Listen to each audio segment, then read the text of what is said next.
मैं मंत्री हूँ, मैं अपने अहंकार में रहूँगा, मैं ऐसा हूँ, मैं वैसा हूँ, मेरे को प्रोटोकॉल, इससे कुछ नहीं होता। Respect should not be demanded, it should be commanded. तो ये मेरे स्वभाव में है। ये कोई लोग मुझे बोलते हैं कि ऐसा नहीं बोलना चाहिए, पर है। हम इस देश के सर्वांगीण विकास के लिए काम करेंगे, देश की गरीबी, भुखमरी, बेरोजगारी दूर करेंगे, और हमको अधिकार है, संविधान ने दिए, फंडामेंटल राइट्स है, फ्रीडम ऑफ स्पीच है, सब प्रकार के अधिकार है। जब भी पॉलिटिकल कॉन्वर्सेशन होते हैं ना तो बहुत ज़्यादा यू वर्सेस मी हो जाता है, बीजेपी वर्सेस कांग्रेस। शायद ये मीडिया की वजह से हुआ है। ये जो मीडिया ऐसा करेंगी वो समय के आधार पर टिकेगी नहीं। वो क्या करते मालूम है? इसने क्या कहा उसके रिकॉर्ड करते, फिर तुम्हारे घर जाते, उसने ऐसा कहा, तुमको क्या कहना है, झगड़े लगाने का काम करते हैं। और जैसे वो होता है ना कि कुत्ते राड़ पर आड़ को एक दूसरे से भूखते हैं, वैसा चित्र होने के बाद ये टाले बजाते हैं। राजनीति में पॉलिटिकल मतलब के लिए, वोट बैंक पॉलिटिक्स के लिए ये गुमराह किया जाता है। दोस्तों, हमारे पॉडकास्ट पर कई सारे बीजेपी पॉलिटिशियंस आ चुके हैं, कुछ कांग्रेस और एएपी के पॉलिटिशियंस भी आ चुके हैं, बहुत सारे पॉलिटिकल कमेंटेटर्स आए हैं, राइट विंग के, लेफ्ट विंग के, प्रो मोदी के, एंटी मोदी के, पर हर किसी ने इस इंसान को बहुत ज़्यादा सम्मान दिया है। मैं खुद एक इंजीनियरिंग ग्रेड हूँ, जर्नलिज्म ग्रेड नहीं हूँ। काफ़ी सारे लोगों ने हमारे पॉलिटिकल पॉडकास्ट के बारे में काफ़ी कुछ कहा है और हमने फीडबैक सुना है आपका। आई होप कि आज की पॉलिटिकल कॉन्वर्सेशन नितिन गडकरी साहब के साथ आपको अच्छी लगे। जितनी ज़्यादा रॉ मैं इस कॉन्वर्सेशन को बना सकता था मैंने कोशिश करी। आई होप कि आप एंजॉय करेंगे, आई होप कि आप सीखेंगे, एंड आई होप कि आप हमारे देश के भविष्य के बारे में इस पॉडकास्ट के थ्रू ज़्यादा जानेंगे। हम जो भी कर रहे हैं द रणवीर शो पर भारत के भविष्य के लिए, एंजॉय कीजिए, सीखिए और ग्रो कीजिए नितिन गडकरी साहब के साथ आज के TRS एपिसोड में। जय हिंद।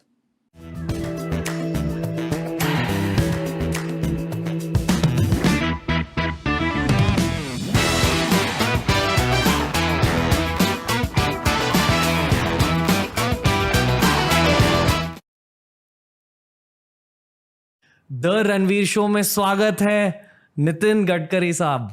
थैंक यू, आप TRS पे आ गए। नमस्कार सर। नमस्कार। नमस्कार। बहुत अच्छा लग रहा है आपके सामने बैठकर। पूछो क्यों? क्या कारण है? क्योंकि आप इंटरनेट पर छा चुके हो। कुछ ऐसे पॉलिटिशियंस हैं जो यूथ में बहुत ज़्यादा पॉपुलर है, आप उनमें से एक हो। तो थैंक यू सर, आप हमें टाइम दे रहे हो। Thank you. क्या आपको ये पता है कि आप इंटरनेट पर छा चुके हो? मुझे नहीं पता। ओके। क्योंकि मेरा लाइफ ही ऐसा रहा कि मैं क्या हो रहा है इसकी कभी चिंता भी नहीं करता और कभी ध्यान भी नहीं देता। जो करना है वो रोज सोचते रहता हूँ, वो करने की बात करते रहता हूँ। कर्मण्येवाधिकारस्ते मा फलेषु इतना कदाचन। बड़ा भी नहीं हूँ मैं, पर ये कॉमन लाइफ का मेरा एक थिंकिंग बन गया कि रोज क्या करना है, क्या प्रायोरिटी है, क्या एजेंडा है, कौन सी चीज़ है जो रुकी हुई है, कौन सी चीज़ को करना है, और करने के बाद उसके परिणाम क्या होते हैं इसका अध्ययन करना चाहिए वैसे मैंने, पर उसके तरफ ज़्यादा ध्यान नहीं है। और बेसिकली रिजल्ट्स के बारे में आप सोचते नहीं? नहीं, आप फोकस करते हो प्रोसेस पर।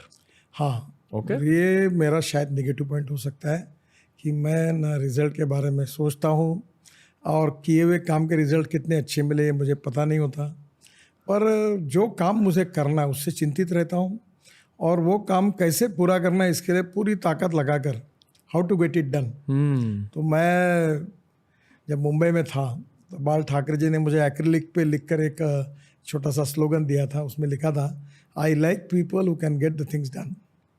तो मैंने वो बात तब से याद रखी है, और आज वही है कि मैं जो सामने है, जो करना है, जो टारगेट्स है, वह हुक और क्रुक कैसे पूरे करूँ, यही मेरे मन की चिंता होती है। कभी कभी जो मैं करता हूँ इससे मुझे रिकग्निशन मिलता है, रिस्पेक्ट मिलता है, सपोर्ट मिलता है, पर शायद मेरी ये कमी होगी कि उसका मूल्यांकन, उसका ऑडिटिंग, उसका परीक्षण करने के मेरी पर्सनैलिटी में कोई ये नहीं है। आप डूअर हो, मतलब जो रिजल्ट्स होते हैं। आप ओपनिंग बैट्समैन हो? नहीं, मैं क्रिकेट खेलता था। आप क्रिकेट खेलते थे? हाँ। क्या करते थे क्रिकेट में? स्कूल में मैं अच्छा क्रिकेटर था, पर मेरी आदत खराब थी, मैं हर बॉल पर ठोकने की कोशिश करता था, वही मेरा स्वभाव बाद में आगे हो गया।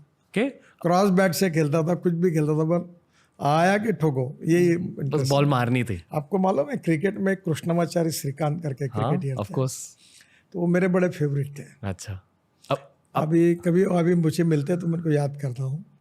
वैसे संदीप पाटिल हाँ। मेरा हमारे समय में फारूक इंजीनियर थे, क्रॉस बैट से खेलते थे, अभी वो मुझे लंदन में मिले, अभी काफ़ी एज हो गया उनका। ओके, तो मुझे वो टेक्निकल क्रिकेट के बजाय आया कि बुत्ता लगाओ 4-6 लगाओ। सहवाग स्टाइल। हाँ, आपको याद होगा एक सलीम दुरानी करके हाँ, क्रिकेटियर थे, हाँ, तो central zone versus Vidarbha match होती थी, वो राजस्थान से खेलते थे, हनुमंत सिंह, वो मैं मैच देखने के लिए जाता था। वो सलीम दुरानी 40-85 रन निकालते थे, पर जिधर से लोग आवाज़ देते थे उधर सिक्सर मारते थे वो। तो हम उनके ही फेवरेट थे कि भाई आया के मारो। अभी देखते हो आप क्रिकेट? अभी तो नहीं समय मिलता। टाइम ही नहीं मिलता। हाँ, अब समय नहीं मिलता। ओके। पर वो मैं क्रिकेट का वैसे भी बहुत शौकीन हूँ। जब रेडियो पर कमेंट्री होती थी तो दिन भर सुनता था, अब टीवी शुरू हुआ तब से क्रिकेट देखना कम हो गया। Okay. मेरे एज के बहुत सारे लोगों को ऐसा लगता है कि 40 साल की उम्र के बाद रिटायरमेंट लेनी चाहिए, पर आप की जो उम्र है, आप we would term you as middle aged, आपका शायद सबसे हाई इंटेंसिटी वर्क फेज चल रहा है, करेक्ट? मतलब अब तक का जैसे लाइफ आगे बढ़ रही है, इंटेंसिटी ज़्यादा बढ़ रही है। देखो, एक वो हिंदी पिक्चर में गाना था, मैं तो चला जिधर चले रास्ता, मुझे क्या पता कहाँ मेरी मंजिल, मैं तो चला जिधर चलो रास्ता। एक्चुअली मेरे लाइफ में मेरी कहानी ऐसी है, पर एक बात है उसमें जो मेरी कमिटमेंट है, जो मेरा कन्विक्शन है, जो गरीब के प्रति, समाज के प्रति, वो मेरा कार्य, ये मेरा सीरियस एजेंडा होता है। Okay. और मैं हार्ट के ऑपरेशन मुफ्त करता हूँ, वाटर कंजर्वेशन में काम करता हूँ, सांस्कृतिक महोत्सव मनाता हूँ। हमारे यहाँ मराठी में खासदार, एमपी को सांसद को खासदार बोलते हैं, खासदार सांस्कृतिक महोत्सव 17 दिन करता हूँ। हर दिन 40-50 लोग आते हैं। फिर क्रीड़ा महोत्सव करता हूँ, 60,000 प्लेयर खेलते हैं। तो मैं अपने जो कार्य मैंने तय किए हुए रहते, जिससे मुझे खुशी मिलती है, वो मैं करते रहता हूँ। और रात को 7-8 बजे रोज आके, रोज क्या खाना खाना, अब आपको ताज्जुब होगा, मेरे पास चिंता का विषय अगर कोई एक ही होता है तो रात को 11 बजे 12 बजे मैं सोने के लिए जाता हूँ। तो मेरा शेफ को भी मैंने एक चार्ट बना के दिया, उसमें अलग अलग प्रकार के मेनू रखे हुए हैं। वो बोलता है कल सुबह क्या करना है। तो मेरी चिंता और अध्ययन और प्लानिंग अगर यही होता है कि कल क्या खाना है। जिस प्यार के साथ आप खाने की बातें कर रहे हो, वो प्यार आपके इनर चाइल्ड से निकल के आ रहा है। दो इंसान जब बातें करते हैं एक दूसरे से, स्पेशली पॉडकास्ट पर, ये इंटरव्यू नहीं है सर, मैं आपका इंटरव्यू नहीं ले रहा हूँ। खाने के साथ हमारी पैशन है। ओके। मैं मजाक में कहता था कि वो लोकमान्य तिलक जी कहते थे ना, एक व्यक्ति ने अपने जीवन में कितने साल वो जिया है, जी। उसने कितना काम, कैसा काम किया, ये महत्वपूर्ण है। तो मजाक में कहते थे वो कितने साल जिया ये महत्वपूर्ण नहीं, उसने क्या क्या खाया है ये महत्वपूर्ण है। खाओ पियो आनंद से रहो, ओके। ये बेसिक स्वभाव होने के कारण मैं अभी भी, मेरे मित्र रात को आते हैं नागपुर, 10-11 बजे आते। परसों हम आइसक्रीम खाने गए, उसके एक दिन पहले पाव भाजी खाने गए, संतरे की मिठाई, संतरे की मिठाई, सब हम लोग रोज नए ना कुछ, तो हमको एक दिन जो रिपीट होता है दूसरे दिन नहीं चलता। Okay okay. आप बहुत खुश इंसान हो सर। हाँ बिल्कुल खुश हूँ, मुझे किसी की चिंता नहीं है। कोई अच्छा कहे उसकी चिंता नहीं, बुरा कहे उसकी चिंता नहीं, और मैं अपने हिसाब से अपना लाइफ जीता हूँ। पॉलिटिक्स में एंटर होने से खुशी बढ़ी है कि घटी है? जो सोचते नहीं उसकी खुशी बढ़ती है ना। मतलब देखो, जो भविष्य की चिंता करता है, जिसको चुनाव जीतने के बारे में, चुनाव लड़ने के बारे में चिंता होती है, वो सोचता है। हमें चिंता ही नहीं है, मुझे विश्वास है कि मैं चुनाव जीतूंगा, मैं काम करते रहता हूँ। भविष्य की चिंता नहीं करना और वर्तमान काल में भूतकाल के अनुभव के आधार पर खुशी से जीना और काम करते रहना, और अपना खुद का तो देखना ही। देखो, मैं कोई साधु सन्यासी नहीं हूँ, मुझे भी मेरा परिवार, मेरा घर, मेरी बेटी, इनकी सबकी चिंता है। पर ये चिंता थोड़ी पूरी होने के बाद मैं समाज के जो गरीब है, शोषित है, पीड़ित है, जो असहाय है, दिव्यांग है, जो हार्ट का ऑपरेशन, कैंसर का, खूब सेवा का काम करता हूँ। अभी मेरे 27 मई को मेरे जन्मदिन पे एक वैन लॉन्च हुई, आई कैम्प वाली।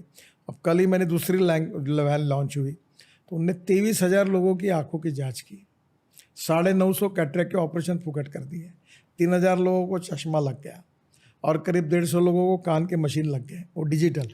तो मुझे ऐसे काम, मैंने 500 लोगों को पैर लगा दिए, 40,000 से ज़्यादा हार्ट के ऑपरेशन किए। तो मुझे ये सब काम करने से खुशी होती है, आनंद होता है। आप ये सब क्यों कर रहे हो? मतलब आप पॉलिटिक्स में क्यों हो?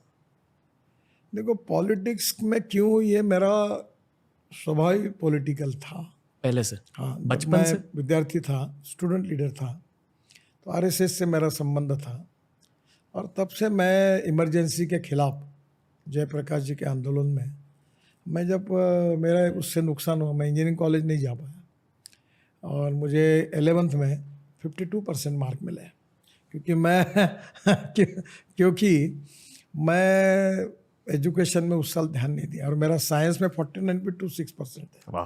तो मैं इंजीनियरिंग के एडमिशन को डिस्क्वालीफाई हुआ क्योंकि 50% के ऊपर चाहिए। अब मुझे 6 डिलीट मिल गई, 7वीं अभी मिलने वाली है। मैं अभी भी डॉक्टर नहीं लगा था क्योंकि मुझे वही है कि मैं इंजीनियरिंग के एडमिशन के लिए डिस्क्वालीफाई हुआ। तब मैं जयप्रकाश जी के आंदोलन में साइक्लोस्टाइल मशीन होती थी उस समय, उससे पत्रक निकाल के पहुंचाता था, ये करता था। वो करते करते 75 से 77 इमरजेंसी, फिर जनता पार्टी का चुनाव हो गया, उसमें मैं राजनीति में लग गया। फिर 2 साल के बाद फिर मेरे विचार परिवार में कि जो लोग थे संघ के विधायक, उन्होंने कहा कि तुम राजनीति में जाओ। तो 1980 में जब भारतीय जनता पार्टी की स्थापना हुई तो मैं भारतीय जनता पार्टी का कार्यकर्ता बना और तब से मैं काम कर रहा हूँ। और मैं आपको एक बात बताता हूँ, पॉलिटिक्स की व्याख्या को रीडिफाइन करना चाहिए। मेरी व्याख्या अलग है। Politics is a instrument of socio economic reform. राजनीति यानी सत्ता कारण नहीं, पावर पॉलिटिक्स नहीं, एमएलए एमपी बनना या एम्बिशन रखना, मंत्री बनना, ये ऐसा मुझे पसंद नहीं। मेरे को अभी 45 साल से मैं बड़े बड़े पोजीशन पर हूँ। मेरे स्वागत के लिए कोई आता नहीं, मेरे गले में कोई हार डालता नहीं, एयरपोर्ट में कोई नहीं आता लेने के लिए। अब मैं Z+ में हूँ तो 40-50 पुलिस वाले आ जाते हैं। मैं वैसे जॉर्ज फर्नांडिस को अपना आइकॉन मानता हूँ। तो मैं मानता हूँ राजनीति में समाज कारण, राष्ट्रकरण और विकास कारण, politics is a instrument of socio economic reform. तो सामाजिक काम, मैं वाटर कंजर्वेशन में काम करता हूँ, मैं ऑर्गेनिक फार्मिंग में काम करता हूँ, बायोफ्यूल में काम करता हूँ, हैंडलूम हैंडीक्राफ्ट्स में काम करता हूँ। तो मेरी अपनी पैशन है और मुझे चिंता भी नहीं। पत्रकारों की चिंता नहीं, कौन लिखता और क्या नहीं लिखता इसकी चिंता नहीं। जनता की मेरे ऊपर मेरी कमिटमेंट है, पर चिंता नहीं है। वोट देगा उसका वाला, नहीं देगा उसका वाला। ओके। जो मैंने पहले कहा कि आप इंटरनेट आइकॉन हो, लोग आपके बारे में ये सब चीज़ें जानते हैं। पता है क्यों? जितना भी इंफ्रास्ट्रक्चर डेवलपमेंट हुआ है पिछले 9 सालों में, हर कोई जब वो इंफ्रास्ट्रक्चर को देखता है 2 लोग को थैंक यू कहता है, मोदी जी और आपको। सब लोग ये जानते हैं कि जो भी इंफ्रास्ट्रक्चर डेवलपमेंट हम देख रहे हैं वो कहीं ना कहीं आपकी मिनिस्ट्री और हमारे जनरेशन का एक वर्ड है हसल। हसल जानते हो? मतलब मेहनत, कड़ी मेहनत, कंटिन्यूस मेहनत को हम हसल कहते हैं। मेरे मन में है। आप मुंबई से हो इसलिए आपको बताता हूँ। मेरे पास 5 करोड़ थे, मैं मंत्री था और मुझे Mumbai Pune express highway, Worli Bandra sea link project, 55 flyovers मैंने बनाए थे। अब तो मैं अनुकूल स्थिति में, तो प्रतिकूल स्थिति थी। तब BOT मैंने लाया था, पैसे नहीं थे, मार्केट से पैसे लाने थे, तो वो मेरी परीक्षा थी। और वो सब प्रोजेक्ट सक्सेसफुली इम्प्लीमेंट हुए और उसी के कारण मुझे नाम मिला। जी, मैं एक और चीज़ कहना चाहूँगा सर, सॉरी मैं अभी खुल के बात कर रहा हूँ एकदम, क्योंकि आपके साथ थोड़ा सा कंफर्टेबल फील हो रहा है। कांग्रेस के पॉलिटिशियंस भी आए हैं, AAP के पॉलिटिशियंस भी आए हैं शो पर, उन्होंने भी आपकी तारीफ करी है। आतिशी जी आई थी और मिलिंद देवरा आए थे, हर कोई आपकी तारीफ करता है। पॉलिटिकल कमेंटेटर्स आए हैं सारे साइड से, pro Modi commentators, anti Modi commentators, हर कोई आपकी तारीफ करता है। जब मैंने इस पॉडकास्ट के लिए रिसर्च करना स्टार्ट किया तब मैंने एंटी मोदी लोगों से भी बात करी, वो भी आपकी तारीफ कर रहे हैं।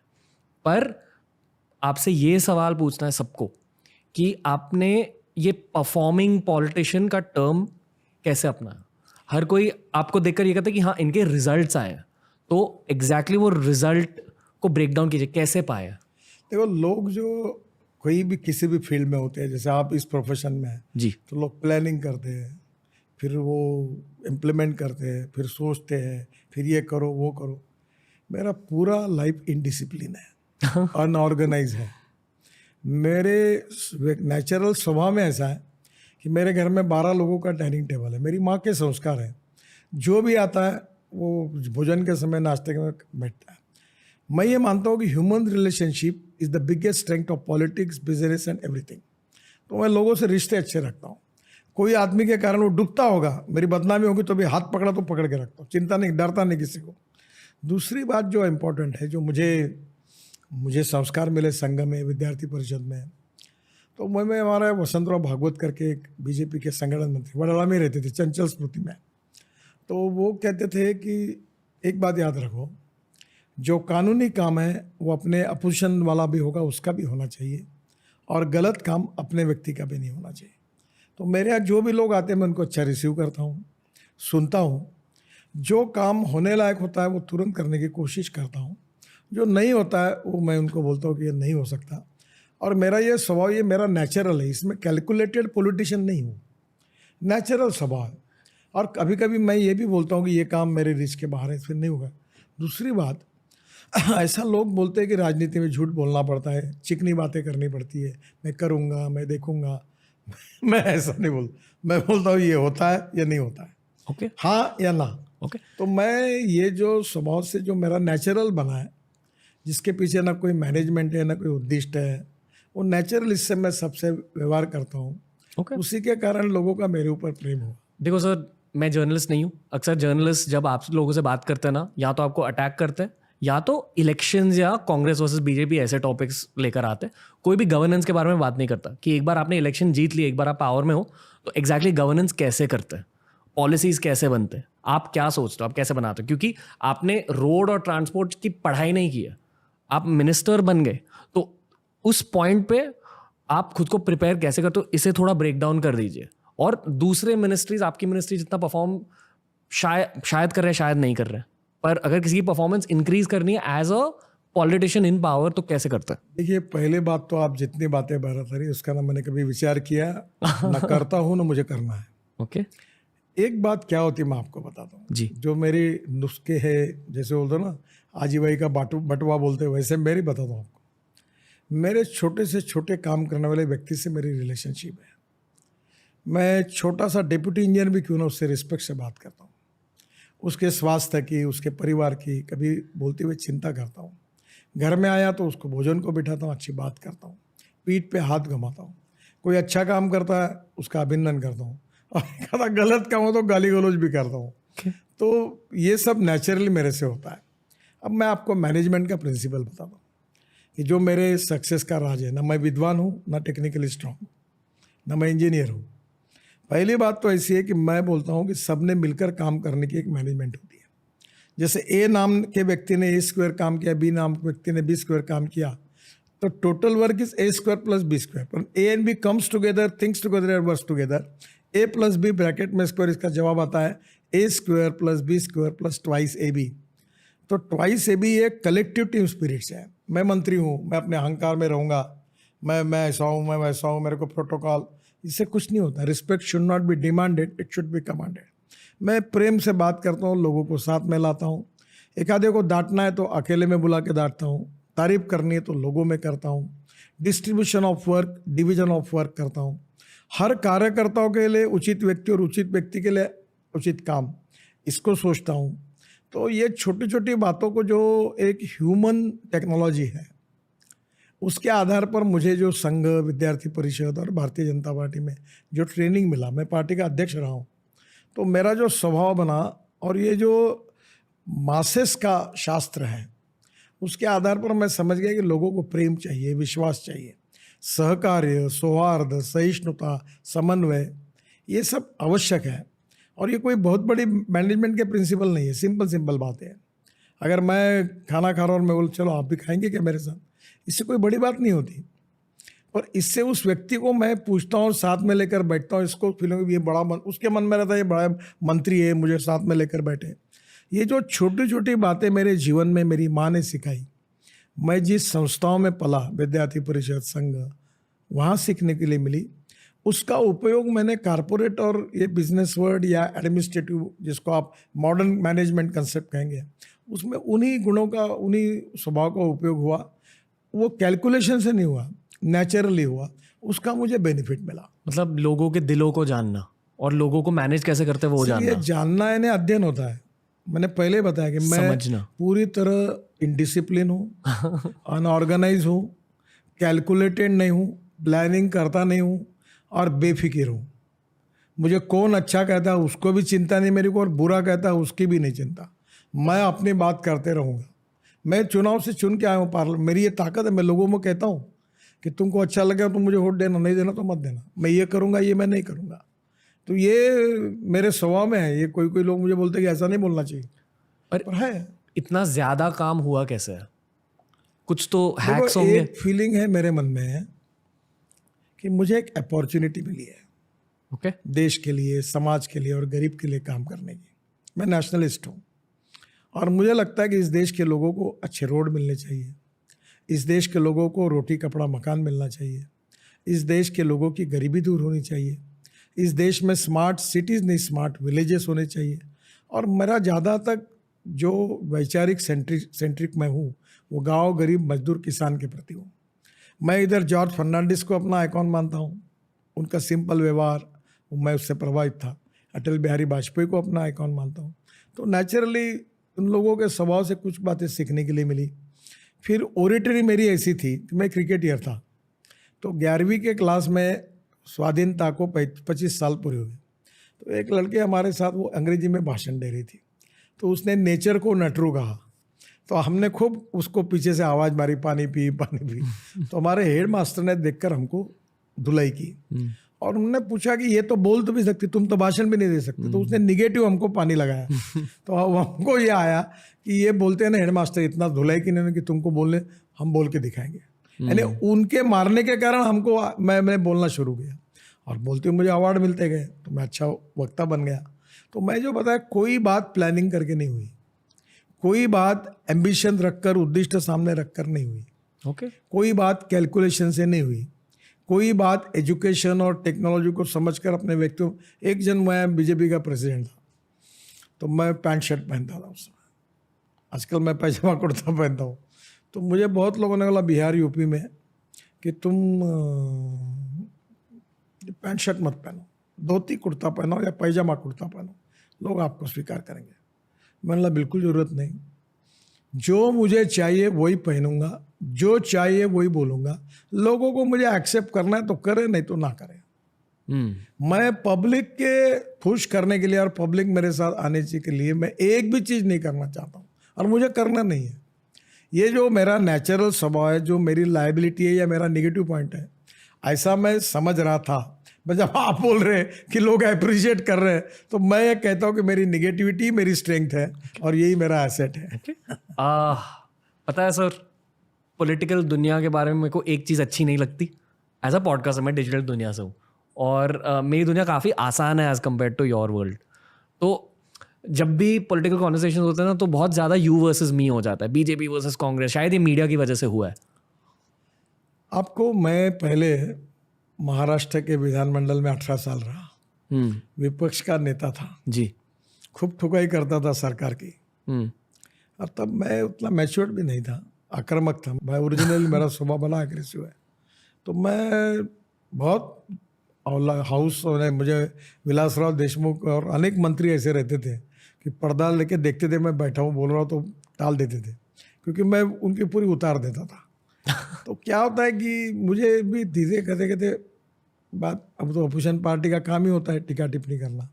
मेरा एक मित्र मिला, उसने मुझे कहा नितिन एक बात याद रखो, 2 रेशा है, एक तुम्हारी और एक दूसरे की है, और तुम्हारी रेशा बड़ी करनी तो 2 मार्ग है, दूसरे की पूछने का काम करो या अपनी बड़ी करो। तो मुझे वो बात मेरे मन पे बैठ गई। ऐसी छोटी छोटी बातें मेरे मन पे बैठ गई और मैंने अपनी रेशा बड़ी करनी, दूसरे के बारे में नहीं बोलना। तो मैं अभी, आप कभी भी देखो, मैं किसी को बोलता ही नहीं। आप सवाल पूछोगे मैं तो नहीं पूछूंगा, जवाब नहीं दूंगा। मैं बोलूंगा कि मेरा क्या है बताओ, मेरा जो कुछ है पूछो। मैं सवाल को एक्सटेंड करने वाला था। ठीक है, आप आरएसएस की बातें कर रहे हो और मैं आरएसएस को जानने की कोशिश कर रहा हूँ यहाँ आपसे बातचीत करके। क्यों? क्योंकि मैं मुंबई से हूँ, मीडिया वर्ल्ड से हूँ। ठीक है, मीडिया वर्ल्ड में बहुत सारे लोग एंटी बीजेपी है और उनकी एक वजह एंटी बीजेपी होने के लिए ये है कि आरएसएस ये चाहता है कि मुस्लिम्स और क्रिश्चियंस इस देश से हट जाए। वो उनका नैरेटिव है उनके दिमाग में। तो जब मैं उनके साथ मान लो चिल कर रहा हूँ, पार्टी पे हूँ, तो मैं कुछ बोल नहीं सकता आरएसएस के बारे में, क्योंकि मुझे नहीं पता आरएसएस के बारे में इतना ज़्यादा, और मीडिया भी जो कहती है आरएसएस के बारे में मुझे खुद नहीं पता अगर सच है कि नहीं। आपसे जानना चाहूँगा, क्योंकि आरएसएस का एक पार्ट रहे हो आप बहुत टाइम तक।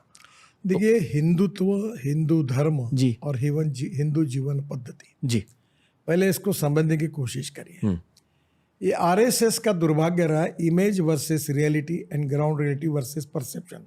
बहुत लोग मुझे मिलते हैं कि आप बहुत अच्छे हैं, तो मतलब मैं अच्छा हूँ तो आरएसएस अच्छा है, और मैं गलत हूँ तो आरएसएस, क्योंकि जो कुछ मुझे पढ़ने को सीखने को मिला वो आरएसएस और विद्यार्थी परिषद से मिला।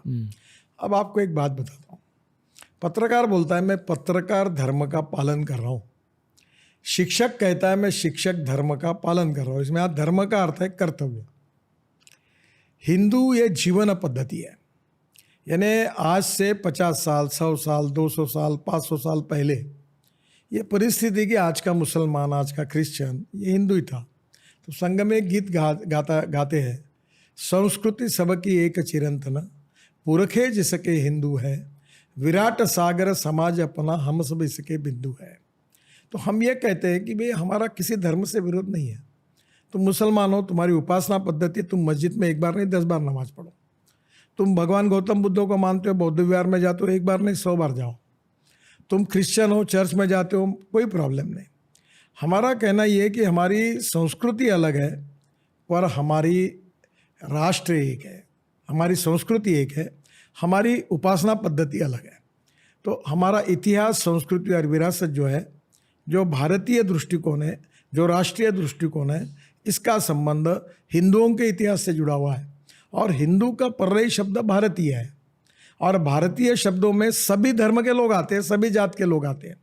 और मैं जातिवाद राजनीति का तो बहुत विरोधक हूँ, मैं मानता ही नहीं हूँ, किसी जात को नहीं मानता, मैं मानता हूँ मानवता को मानता हूँ।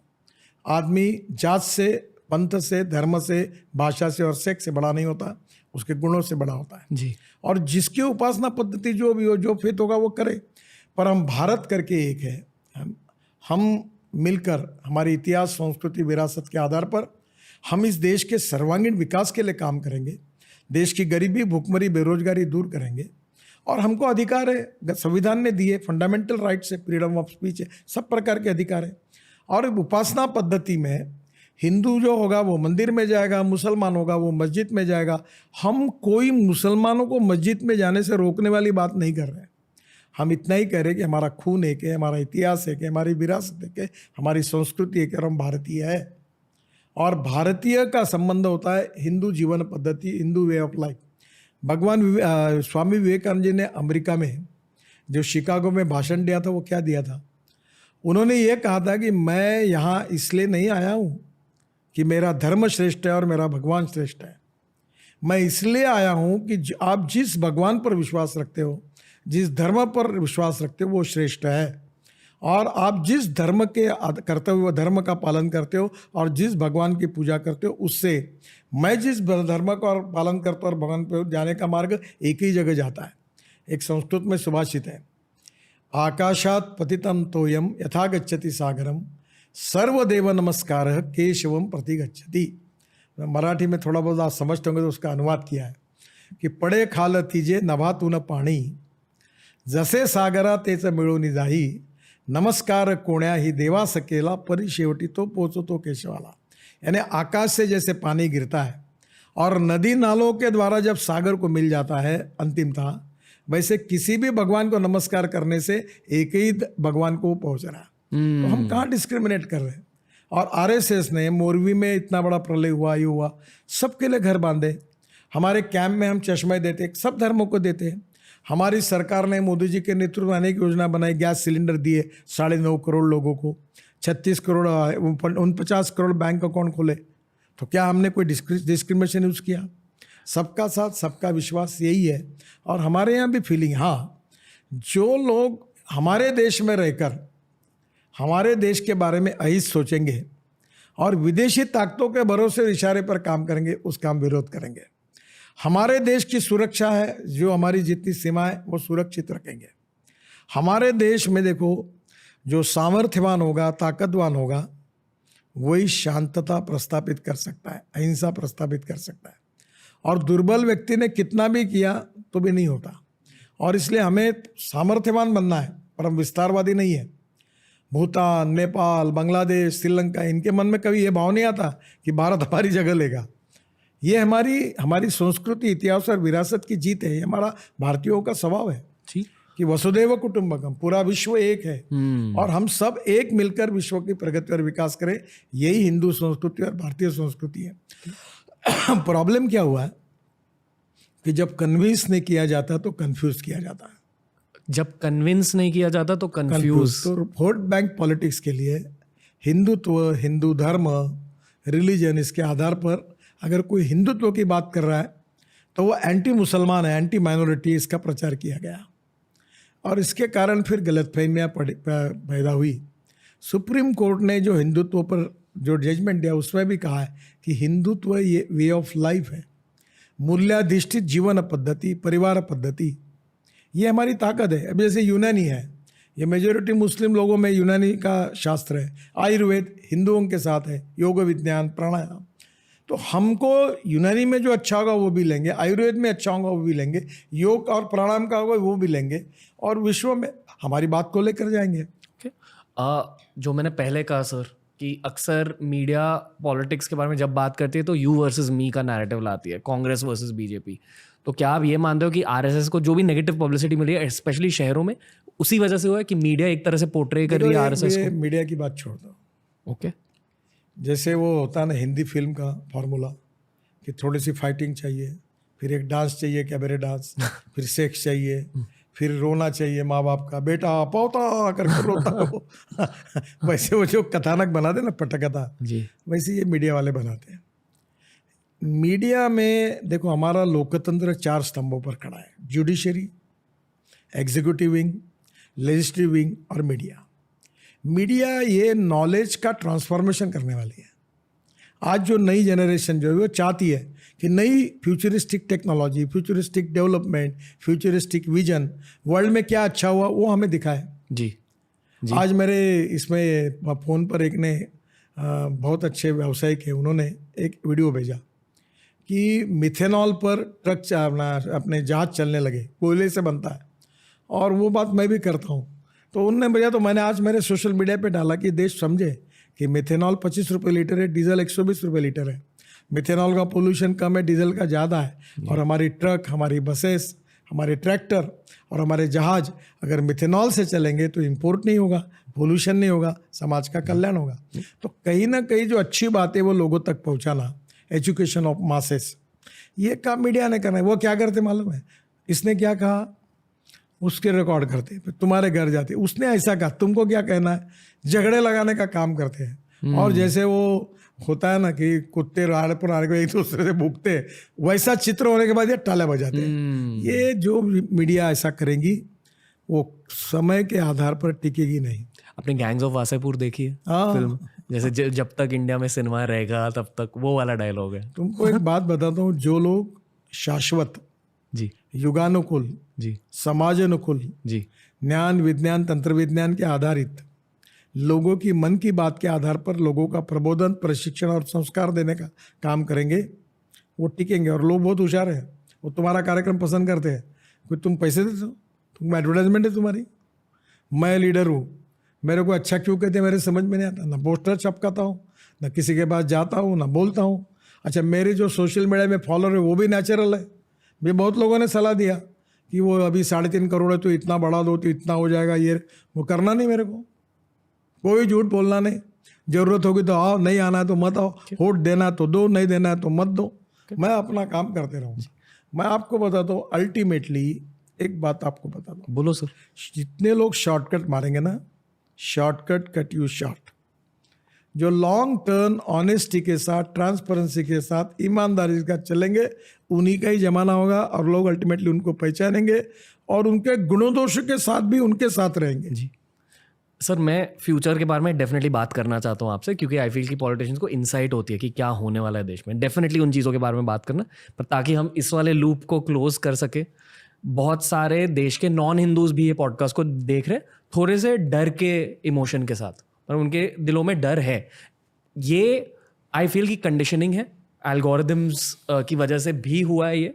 पर उनसे आप क्या कहना चाहोगे, स्पेशली आरएसएस रिलेटेड? क्या आरएसएस? देखिए, मैं नागपुर का हूँ जी, नागपुर में आरएसएस की स्थापना हुई जी, मैं महाराष्ट्र सरकार में एमएलए था जी, मेरे को एक इंजीनियरिंग कॉलेज मिला कोटे में, मैंने किसको दिया? नागपुर में अंजुमन इस्लाम को, एक मुस्लिम ऑर्गेनाइजेशन को दिया। नागपुर में ताजबाग है, मैं और देवेंद्र जी मुख्यमंत्री, हमने पूरा पैसा वहाँ दिया, ताजबाग को ताजमहल जैसा बनाया। आज इतने 75 साल के इतिहास को मुसलमानों को क्या मिला?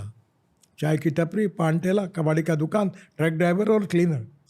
क्यों नहीं सॉफ्टवेयर इंजीनियर मुसलमान बनने चाहिए, डॉक्टर बनने चाहिए, मुस्लिम लड़कियां IAS IPS ऑफिसर बननी चाहिए, मुस्लिम समाज में अच्छे प्लेयर्स आए हैं, क्रिकेट में आए, हॉकी में आए, फुटबॉल में अच्छे प्लेयर बनने चाहिए। तो मैं आपको एक बात बताता हूँ कि मुस्लिम समाज का सर्वांगीण विकास, जिसको बाबा साहेब अम्बेडकर कहते थे कि नॉलेज, शिक्षा, ये वाघिणी का दूध है, टाइग्रेस का। तो आज मुस्लिम समाज जो है, अगर वो मस्जिद में जाएंगे और मुल्ला मौलवी पढ़ाते रहेंगे, उसमें उनका भविष्य नहीं है।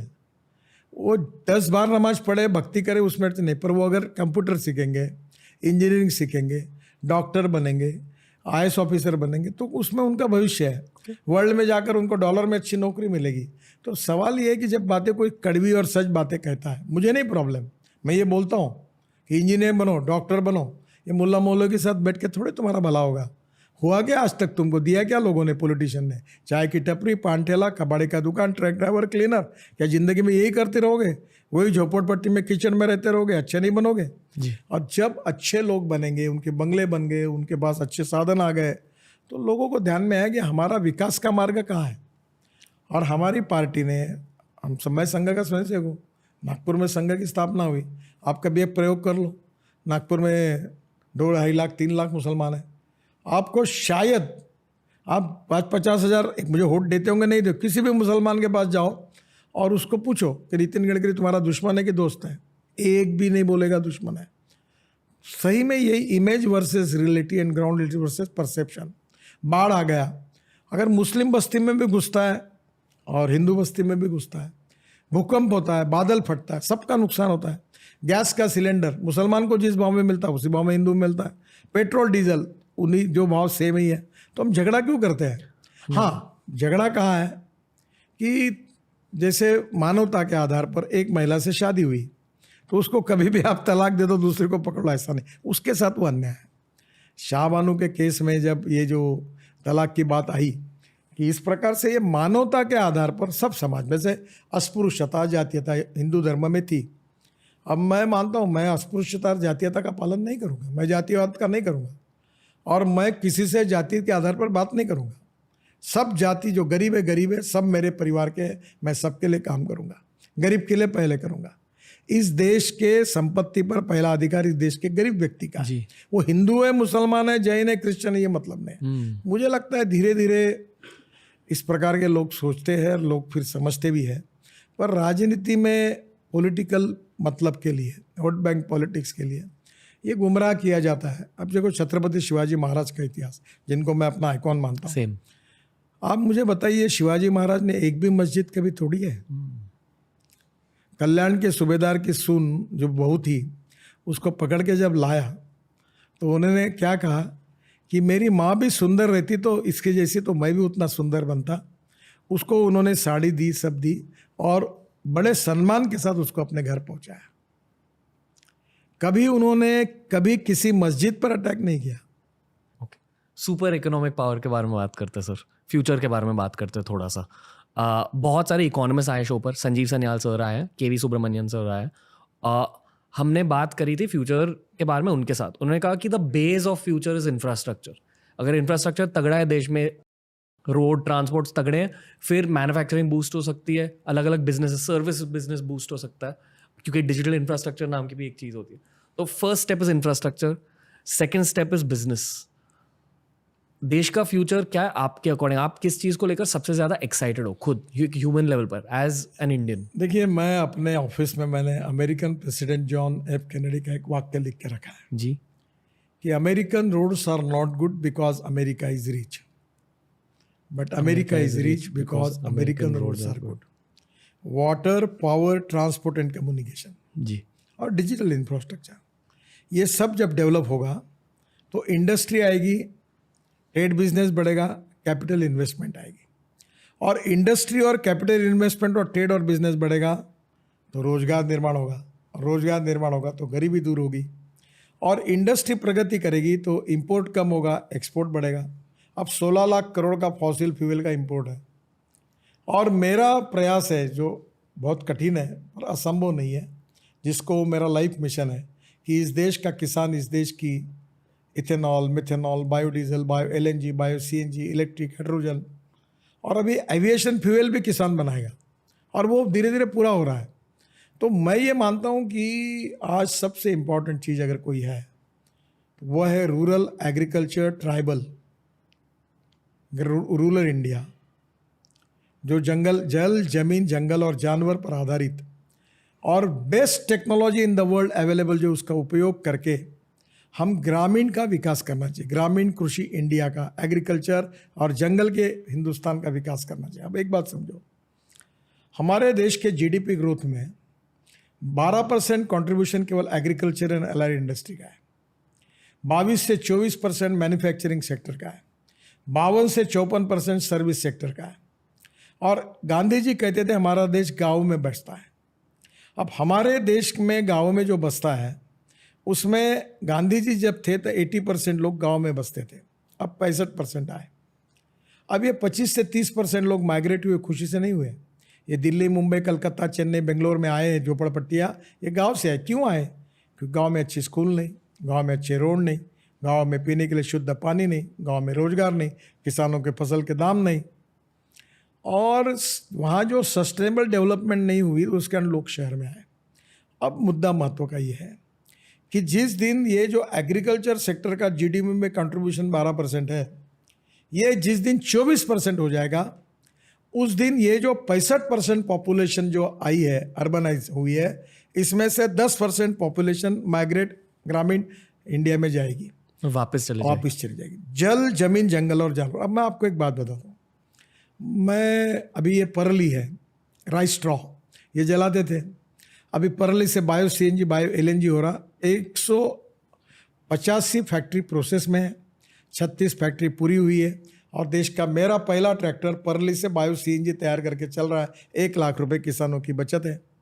पानीपत में प्लांट खुला है, 1 लाख लीटर इथेनॉल बनता है, 150 टन बायो बिटुमेन बनता है, और उसके साथ अब बायो एविएशन फ्यूल बन रहा है। अब ये बायो एविएशन फ्यूल पे हवाई जहाज चलेगी। अब मुझे बताओ कि इस देश का किसान, इथेनॉल फ्लेक्स इंजन आ रहा है, अभी टोयोटो की गाड़ी, सुजुकी, सब गाड़ी आ रही, स्कूटर आ रही, बजाज, TVS, हीरो की 100% इथेनॉल पर। और ये जो फ्लेक्स इंजन है, इसमें आपको पोल्यूशन नहीं के बराबर, import substitute, cost effective, pollution free और इंडिजिनियस। अब ये 16 लाख करोड़ के इंपोर्ट में से 5 लाख करोड़ बच के अगर गांव में जाएंगे, और गांव में अगर ये सब डेवलप होगा, green hydrogen, ethanol, methanol, biodiesel, bio LNG, bio CNG, by using biotechnology we will generate biomass, और बायोमास जनरेट करके bio CNG, bio LNG, ethanol बनेगा जी। अभी ये नुमालीगढ़ रिफाइनरी है, हमने बहुत पीछे पढ़ा था, अभी वहाँ एक बाम्बू से इथेनॉल बनता है।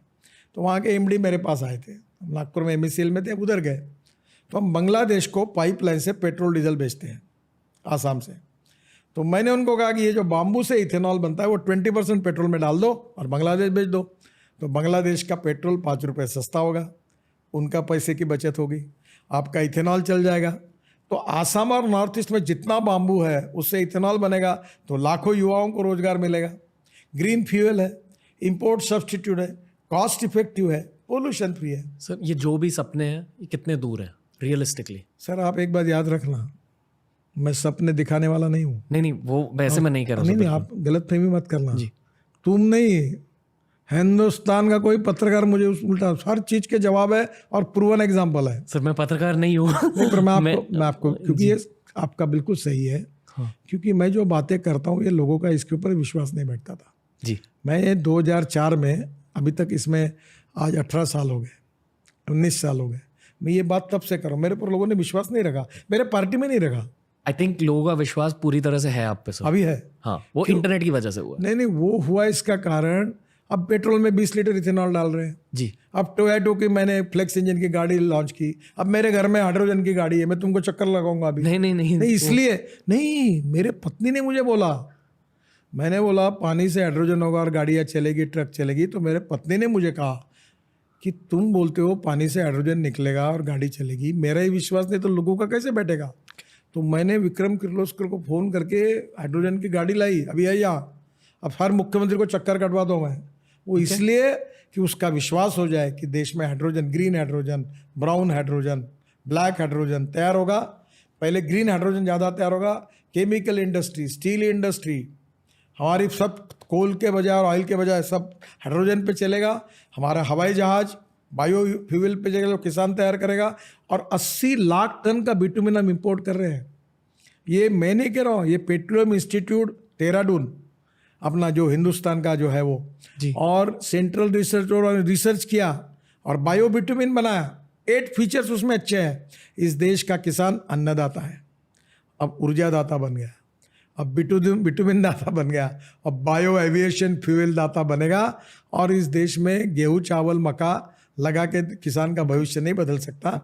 फिर गांव समृद्ध होंगे, स्मार्ट शहर के बजाय स्मार्ट विलेज बनेंगे, गांव में CBSE की अच्छी स्कूल होंगी, अच्छा अस्पताल होगा, अच्छे डॉक्टर होंगे, गांव में 24 घंटे पानी मिलेगा, 24 घंटे बिजली होगी, और किसान को उसके फसल के लाखों में पैसे मिलेंगे। तो गांव का आदमी कोई शहर में नहीं आएगा। तब जो हिंदुस्तान का विकास होगा, तब आत्मनिर्भर भारत बनेगा, और हमारा इंपोर्ट कम होगा, एक्सपोर्ट बढ़ेगा, और हिंदुस्तान दुनिया की महाशक्ति बनेगी। 2030s की बात है, 2030s एक देखिए रियलिस्टिक। सर, एक हमारे यहाँ एक हम जिनको मानते थे, एक दत्तोपंत ठेंगड़ी करके बहुत बड़े थिंकर थे, जी। बहुत बड़े थिंकर थे। तो उन्होंने एक बात अच्छी कही थी कि every politician thinks about his next election and every socio economic reformer who thinks from century to century. ये कितने समय में होगा ये तो मैं नहीं बताऊंगा, पर मैं आपको एक बात बताता हूँ कि आज जिन नीतियों पर हम और हमारी सरकार मोदी जी के नेतृत्व में चल रही है, तो 10 साल के में आपको ऐसे परिणाम निकलेंगे कि परिस्थितियाँ बदलती हुई एकदम दिखेगी। वैसे आज ही बदल रही है और दिखेगी, और धीरे धीरे उसमें चलते आएंगे तो एक्सपोर्ट बढ़ेगा हमारा। अब मुझे बताओ, लॉजिस्टिक कॉस्ट 14 से 16% है, हमने अच्छे रोड बनाए, फिर पेट्रोल डीजल के बजाय इथेनॉल आया, LNG आया, CNG आया, इलेक्ट्रिक की गाड़ी आई, बस आया, हाइड्रोजन की गाड़ी आई, अभी वो ट्रॉली पर इलेक्ट्रिक हाईवे बन रहे। तो हमारी लॉजिस्टिक कॉस्ट 2 साल के अंदर, मेरी कोशिश है, it's not my commitment neither my declaration, क्योंकि मैं साफ साफ बोलने वाला हूँ, दो साल के अंदर लॉजिस्टिक कॉस्ट में 36 ग्रीन हाईवे बना रहा हूँ, और ऐसे नहीं तो 9% पे आएंगे, सिंगल डिजिट पे। तो 16% से 9% आएंगे तो 6% 7% का आपकी बचत हो गई, तो एक्सपोर्ट मार्केट में आपका पोटेंशियल बढ़ेगा। मैं जब मंत्री बना तो ऑटोमोबाइल इंडस्ट्री जो थी वो 4.5 लाख करोड़ की थी, मोदी जी प्रधानमंत्री बने तब। अब बीच में 2 महीने पहले तक हम लोग 4थे नंबर पर थे, आज हम जापान को पीछे डालकर 3रे नंबर पर आए, 12.5 लाख करोड़ की इंडस्ट्री बनी, 4.5 करोड़ लोगों को जॉब मिला, और राज्य सरकार और भारत सरकार को सबसे ज़्यादा GST देने वाली इंडस्ट्री है। अब मुझे बताइए कि आने वाले समय में अगर इसी प्रकार से ऑटोमोबाइल इंडस्ट्री जो 12.5 लाख करोड़ की है, और हमारा उद्दिष्ट है, मिशन है, फिर टारगेट है, नॉट डिक्लेरेशन, कि हमारे देश में देश को पहले नंबर पर ले जाए। अब पहले नंबर पर है कौन? अमेरिका, दूसरे नंबर पर चाइना, तीसरे नंबर पर इंडिया। अब हमको 25 लाख करोड़ की इंडस्ट्री बनानी है। हमने स्क्रैपिंग पॉलिसी लाई, rubber powder, plastic, steel, aluminium, copper सब रिसाइकलिंग हो रहा, तो कंपोनेंट की कीमतें 30% कम हो जाएगी। तो हम और एक्सपोर्ट में इधर ये 7% लॉजिस्टिक में कम हो गया, इसमें 25-30% कम होगा। तो वर्ल्ड में ट्रक, बस, कार, ट्रैक्टर, स्कूटर हमारे देश से सस्ती कहीं मिलेगी नहीं, और क्वालिटी में हम बेस्ट रहेंगे। आज बजाज, TVS और हीरो 50% प्रोडक्शन एक्सपोर्ट करते हैं। वहाँ ऐसा होगा, प्रोडक्शन बढ़ेगा, एक्सपोर्ट बढ़ेगा, रोजगार निर्माण होगा, गवर्नमेंट को टैक्स मिलेगा, इकोनॉमी ग्रो होगी, वेल्थ बढ़ेगी, और हिंदुस्तान आत्मनिर्भर भारत बनेगा। स्मार्ट विलेज नहीं, स्मार्ट सिटीज़ नहीं, स्मार्ट विलेजेस बनेंगे। गांव, गरीब, मजदूर, किसान गरीबी रेखा के ऊपर आएंगे, गरीबी, भूखमरी, बेरोजगारी से मुक्त होंगे, और सुखी, समृद्ध, संपन्न, शक्तिशाली विश्व गुरु जैसा हिंदुस्तान बनेगा। ये हमारा रोड मैप है, कोशिशें हैं, मुझे लगता है ये संभव होगा। ओके सर, मतलब आपने इस ट्रांसपोर्टेशन और इंफ्रास्ट्रक्चर के फेज से बहुत कुछ सीखा होगा। मैं आपसे ये पूछना चाहता हूँ कि एक एंड विजन तो होगी ट्रांसपोर्टेशन को लेकर, रोड्स को लेकर, या ये कंटिन्यूअस प्रोसेस होता है? मतलब जितने भी हाईवेज बनी है, कुछ एंड पॉइंट है? सच बताओ, बोलो सर। मैं सोमवार, मंगलवार, बुधवार यहाँ रहता हूँ जी।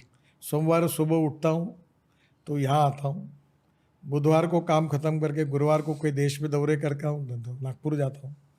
रात को एक ही सोचता हूँ कि आज क्या खाना है, दूसरा महत्वपूर्ण विचार कोई नहीं होता। मैं जो दिखता हूँ वो करता हूँ, चलते रहता हूँ। तुम्हारे जैसे जो विद्वान, अच्छे भाव में बोल रहा हूँ, चिंतक है, सोचने वाले हैं, विद्वान है, उनके ऊपर सब सौंप दिया। तुम सोचो और करो। और मैं इतना बड़ा भी नहीं हूँ, मैं बहुत सामान्य व्यक्ति हूँ। 3rd क्लास में पिक्चर देखता था और फुटपाथ पर खाती हुई जिंदगी। मुझे याद है कि एक बार ओबेरॉय शेरेटन में मेरा सत्कार हुआ था, मुझे अवार्ड दिया गया पूरे बिल्डर एसोसिएशन ऑफ इंडिया ने, तब मैं महाराष्ट्र में मंत्री था। तो मैं, मेरी लायकी बोलो या मेरा स्वभाव बोलो, वहाँ मेरे लिए भोजन था, मैंने वहाँ सूप पिया, कुछ नहीं पिया, और बराबर गिरगांव चौपाटी आके फुटपाथ पर खाया। तो फुटपाथ पर खाने वाला हूँ, 3rd क्लास में पिक्चर देखने वाला हूँ और ड्रामा पीछे से देखने वाला हूँ, उस क्लास से आया हूँ। तो इतना ना सोचता हूँ, अभी इतना ही मुझे लगता है। Whatever the best which I can deliver to this country and the society, what I believe that politics is the instrument of socio economic reform.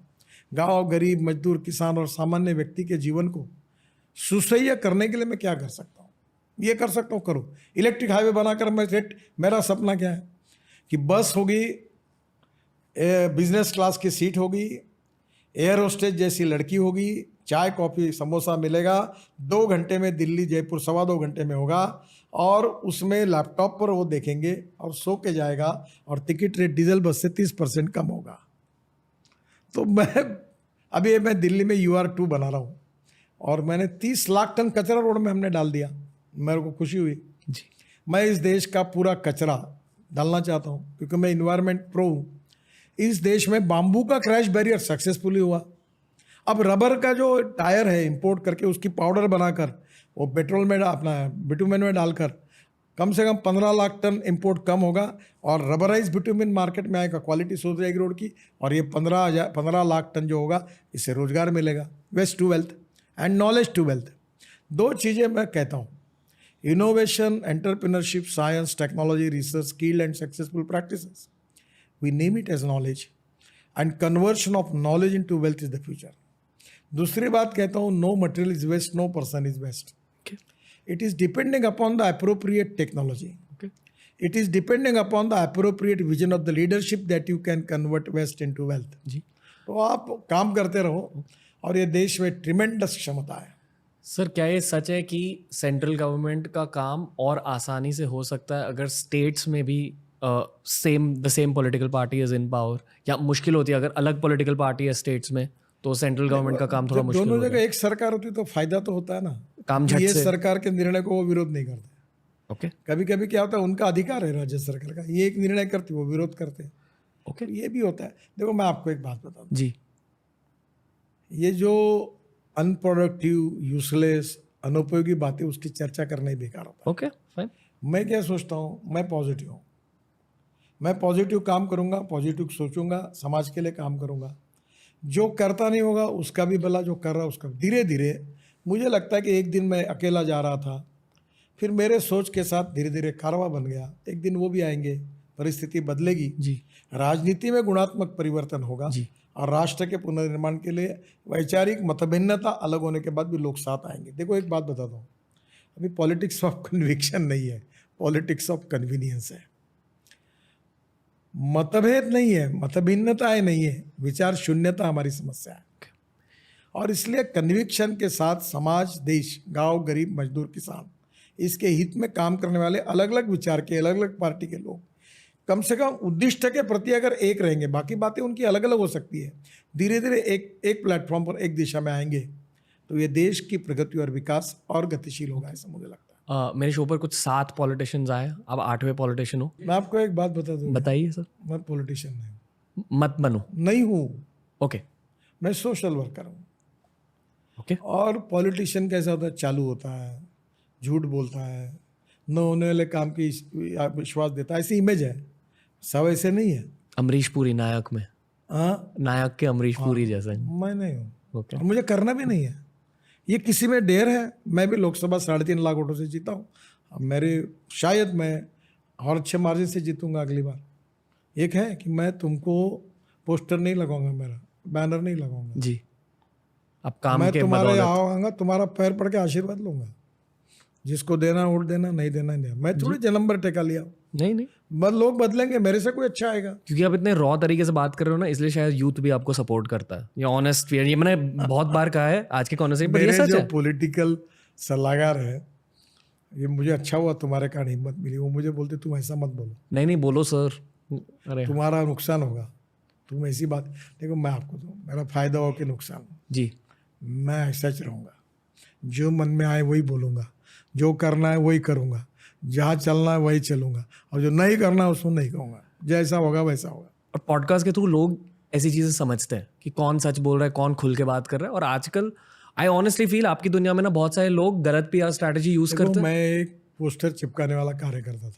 जी, मेरा हैंड राइटिंग गंदा था। अरे तो अटल बिहारी वाजपेयी की सभा थी, तो मैं किस लायक था कि काले दीवार पर सफ़ेद चुना मारने की मेरी लायकी थी। जी, तो मैं वो, क्योंकि दीवार पर अटल बिहारी वाजपेयी की जाहिर सभा ये कस्तूरचंद पार्क पर लिखना था, लिखने वाले के अक्षर अच्छे थे, पर उसको पहले सफ़ेद चुना लगाना, मैं सफ़ेद चुना लगाने के लायक था। फिर दूसरा काम मैं क्या करता था, वो इलेक्ट्रिसिटी बोर्ड वाले से एक बड़ी निशानी लेके साइकिल पे लाके वो जाकर, क्योंकि किसी पोस्टर फाड़ता था, तो वो पोस्टर पे चिक्की चिपकाता था और ऊपर चढ़ के चिपकाता था। दो लायकी मेरी थी कि मैं पोस्टर चिपकाता था और दीवारों पर काले दीवार पर चुना लगाता था। मेरा PR नहीं था, मैं कभी दिल्ली आया नहीं हूँ, मुझे अभी दिल्ली मालूम नहीं है, दिल्ली के रोड मालूम नहीं है, मेरी आने की इच्छा नहीं थी, मैंने अपना बायोडाटा कभी छपवाया नहीं। जिस पार्टी में मैं पोस्टर चिपकाता था दीवारों पर, उस पार्टी ने मुझे पार्टी का अध्यक्ष बनाया।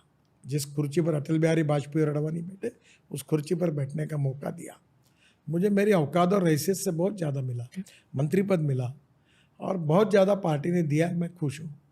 और ये कोई कैलकुलेशन से हुआ नहीं।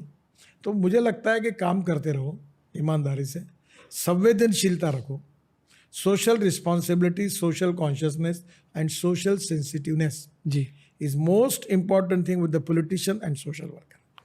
गरीब के लिए काम करते रहो, लोगों की सेवा करते रहो, शिक्षा का क्षेत्र हो, सेवा का क्षेत्र हो, विकास का क्षेत्र हो, महिला दिव्यांगों के लिए काम करना। मैंने 500 लोगों को पैर लगा दिया।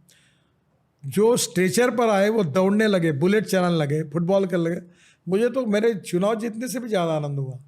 इस पूरे पॉडकास्ट के लिए मैंने सिर्फ एक मुश्किल सवाल प्लान किया है, और वो मैं मुश्किल सवाल आपसे पूछूंगा। सर, जो भी अभी हिमाचल और उत्तराखंड में जो बारिश हुई उसकी वजह से जो रोड्स डिस्ट्रॉय हुए, इंस्टाग्राम और यूट्यूब पर भी लोग कह रहे हैं कि क्योंकि इतनी ज़्यादा डेवलपमेंट हो गई है पहाड़ों में, तो एनवायरनमेंट पर इम्पैक्ट हुआ है, और उस एनवायरमेंटल इम्पैक्ट की वजह से अब भूमि माँ रिस्पॉन्ड कर रही है, मदर नेचर इज रिस्पॉन्डिंग। तो आप डील कैसे करते हो इस सिचुएशन के साथ? मतलब पहली बात तो ऐसी है कि मैं महाराष्ट्र से हूँ। जी पुणे मुंबई में हमने वो सह्याद्री देखा है, जी, तो ब्लैक पत्थर है, वो हिमालय पत्थर ही नहीं है। मिट्टी में, सफ़ेद मिट्टी में ऐसा दगड़ फंसा हुआ है, मेजोरिटी ऐसा है। देखो आपको एक बात हो, जियोलॉजी, मिनरोलॉजी, क्रिस्टोग्राफी, जियोफॉर्मोलॉजी थोड़ा बहुत तुमने देखी होगी, ये सब भूगर्भ शास्त्र है। इसमें talc, gypsum, calcite, fluorite, apatite, orthoclase, quartz, corundum, diamond, ये 10 मटेरियल है जो मोहा स्केल ऑफ हार्डनेस है। तो सबसे हार्ड मटेरियल जो होता है वो डायमंड होता है। हिमालय नंबर 1 पे आता है जी, है मिट्टी से वो। और दूसरी बात है कि स्विट्ज़रलैंड में भी ऐसी स्थिति है, नॉर्वे में भी है। इसके लिए कोई स्पेशल टेक्नोलॉजी का उपयोग करना चाहिए। हमने बहुत रोड बनाए, ये बनाए, बादल फट रहे हैं, पानी आ रहे हैं, नदियाँ पात्र बदल रही है, गाड़ियाँ बह गई। कुछ हमारी मर्यादा है कि रोड, नदी के बाजू में लोग बिल्डिंग बांध लेते हैं, गांव बसा लेते हैं, फिर जब पानी आता है तो बह जाता है। फिर पहाड़, इधर हिमालय है। अभी आप अगर कुल्लू से मनाली जाओगे तो हमने रोड बनाया बहुत बड़ा, 5-6 हज़ार करोड़ का, इधर पहाड़ इधर पहाड़। फिर ये पहाड़ से लेकर हमने इधर रोड बनाया, रोड बनाने के बाद इधर गांव, गांव के बाद रिवर, रिवर के बाद फिर रोड हमारा, और रोड के बाद फिर हिमालय। अब वो दोनों ऊपर से गिर के ऐसा देखना पड़ता है, तो कैसे कवर करेंगे? यानी अच्छा रोड बनाएंगे तो कहाँ बनाएंगे? अब लोग जहाँ रहते हैं वो गांव को जोड़ने के लिए रोड बनाएंगे तो पहाड़ कैसे है? तो एक तो रोड बनाना नहीं सोचो, बनाना है तो कैसे सोचना? तो पहली बात ऐसी है कि अभी हमने पहली बात, ये जो नुकसान हुआ है इसमें अनएक्सपेक्टेड बहुत बड़ा पानी आ गया, नदी ने पात्र बदल दिया, बाढ़ आ गए, वो बियॉन्ड कंट्रोल था। फिर भी हम टेक्निकली जितने स्ट्रांग थे उतने नहीं थे, और इसलिए अगर इसमें हमारी कोई कमियां होगी तो मैं स्वीकार करता हूँ। अब मैंने स्विट्ज़रलैंड से प्रेजेंटेशन लिया, वहाँ का टेक्निक बोला है, नॉर्वे के लोग बुलाए, और अब जैसे एक्सीडेंटल ब्लैक स्पॉट्स हमने आइडेंटिफाई किए, वैसे जहाँ ये पहाड़ गिरे हैं, लैंडस्लाइड्स हुए, वो ब्लैक स्पॉट्स करके आइडेंटिफाई किए। उसमें ऐसा है कि पहाड़ ऐसा काटना, फिर जाली लगाना, फिर बोल्टिंग करना, फिर उसमें कुछ स्पेसिस लगाना। तो ये हम लोग नॉर्वे और स्विट्ज़रलैंड से टेक्निक लेकर हम ऐसी कोशिश करेंगे, क्योंकि हम रोड बदल नहीं सकते, रोड का मार्ग भी नहीं बदल सकते जी। अभी बद्रीनाथ, केदारनाथ, गंगोत्री, 4 धाम रोड बन रहा है। रोड नहीं था तब 2012 में कितने लोग मर गए, कितना बड़ा हादसा हो गया बादल फटने से। अच्छा, रोड लोग नदी के बाजू में रहते हो छोड़ने के लिए तैयार नहीं है, अतिक्रमण करके वहीं बिल्डिंगें बना रहे, होटल बना रहे बड़े बड़े। तो प्रॉब्लम ये है कि ये जो प्रॉब्लम है इसको दूर करने के लिए हम ये ब्लैक स्पॉट से उसको टेक्निकल डील करते हुए हम उसको वर्ल्ड की बेस्ट टेक्नोलॉजी उपयोग करके करेंगे। जो हुआ वो बिल्कुल सही है, आपने जो कहा वो बिल्कुल सही है, और परिस्थितियाँ बहुत विकट थी, पर उन परिस्थितियों में 2 ही उपाय है। एक तो रोड ही नहीं करना, तो गांव बसा हुआ है, मनाली में लोग बसे हुए।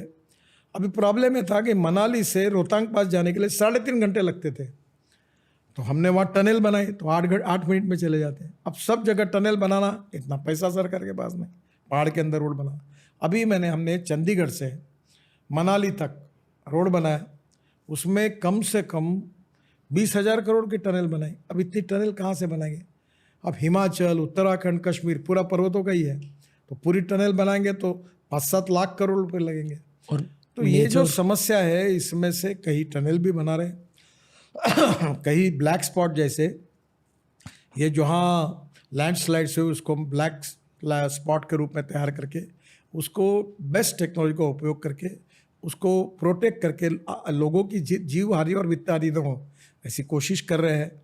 और दूसरी बात, मैंने एक सुझाव दिया था, हमारे देश में जब होता है तो सब लोग बोलते ये नहीं हुआ, नहीं हुआ। अब वो इधर कुछ करो तो इन्वायरमेंट वाले रोक देते हैं। अभी मैंने कहा कि नदी का पात्र जो है उसको हम 2 मीटर 3 मीटर नीचे जाए, मैं फ्री ऑफ चार्ज करने के लिए तैयार हूँ। हिमाचल के मुख्यमंत्री को मैंने प्रस्ताव दिया, और ये जो मटेरियल निकलेगा वो मैं रोड में यूज़ करूँगा फ्री ऑफ चार्ज। तो नदी में 2-3 मीटर खोल जाने से पानी जो ऊपर आकर स्लिंट आ गया, जो इधर भागता है गाँव को, वो नीचे जाएगा तो ऊपर नहीं आएगा, तो गाँव का नुकसान नहीं होगा। तो अब मैंने कहा कि प्रपोजल पर मैंने इन्वायरमेंट के डीजी से भी बात की कि परमिशन दो, तो हमको नदियों को ड्रेजिंग करना पड़ेगा ताकि वहाँ पानी का वॉल्यूम अंदर जाए, ताकि बाहर भागे नहीं, ताकि लोगों का नुकसान न हो। जो पहाड़ गिर रहे हैं उसके ऊपर नए नए टेक्नोलॉजी का उपयोग करके कोई जालियाँ लगानी पड़ेगी, कोई स्पेसिस लगानी पड़ेगी, कोई जूट का कवर करना पड़ेगा, अलग अलग टेक्नोलॉजी है, उस पर काम करना पड़ेगा। पर अभी जो हमने किया है उसमें काफ़ी कमियां हैं। हमारे पास आर्थिक मर्यादा भी है, सब जगह टनल नहीं बना सकते, ये काम करने के लिए पैसा भी बहुत ज़्यादा लगता है।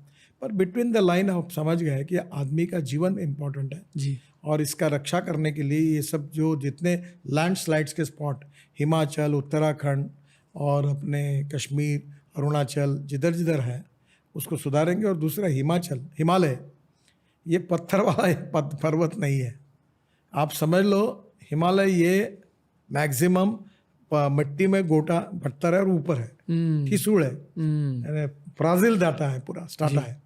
तो उसके साथ बात करके कोशिश करेंगे, जो है उसका सही चित्र मैंने आपको बताया। कुछ कमियां होगी हमारी तो हम सुधारेंगे उसको। ऐसे स्थितियों में ना सर, मुझे जो लोग गवर्नेंस में बैठे हैं उनके लिए बुरा फील होता है, क्योंकि एक जगह आपको इंफ्रास्ट्रक्चर भी चाहिए और पब्लिक का डिमांड है कि इंफ्रास्ट्रक्चर बढ़ाओ देश में, दूसरी जगह ऐसे सिचुएशन भी। अब मुझे बताओ कि मनाली में 40-50 वॉल्वो बसें बह गई, होटल बह गए, लोग बह गए।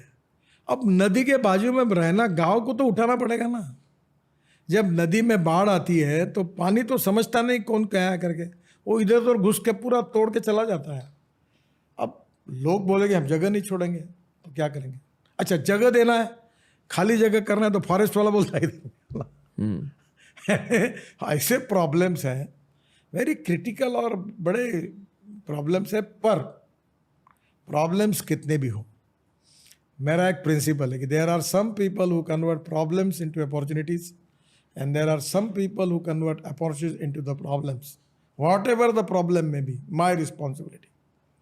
मैं राज्य सरकार के सहयोग से नेशनल हाईवे के साथ पूरी तरह से इसको प्रोटेक्ट करते हुए सॉल्यूशन ढूंढने की ईमानदारी से कोशिश करूंगा और उस काम पर हम लग गए। ओके, जिस तरह से मैंने आपको आरएसएस का सवाल पूछा कि नैरेटिव्स होते हैं यूथ में, एक और नैरेटिव ये है कि जब रोड्स बन रहे होते हैं तो उसमें बहुत करप्शन इन्वॉल्व होती है। ये सच है पुराने सिस्टम्स की वजह से? देखिए, मैं अभी तक 50 लाख करोड़ के काम कर चुका हूँ। तुमको एक भी कॉन्ट्रैक्टर मिलेगा कि गडकरी के पास जाके पैसे देने पड़े फिर काम मिला? मुझे केवल चुपचाप भी बता देना तो तुम बोलोगे सजा भुगतने के लिए तैयार हो। पर मैं ये दावा नहीं मान सकता कि सब लोग ऐसे हैं। प्रॉब्लम सब रहते हैं, ये सामाजिक व्यवस्था ऐसी है कि अच्छे और बुरे लोग सब जगह पर हैं। उसके जड़ तक कैसे पहुंचे सर? देखिए, हमने डिजिटल सिस्टम की है, हमारे यहाँ कोई भी टेंडर मैनेज नहीं होता। मैं आपके मुंह पर ये इसलिए बोल सकता हूँ क्योंकि ई टेंडर होता है। टेक्निकल फाइनेंशियल क्वालिफिकेशन हमने फ्रेम की है। हमारे यहाँ ऐसा कोई मंत्री तय करे कि इसको काम दो, नहीं दे सकता।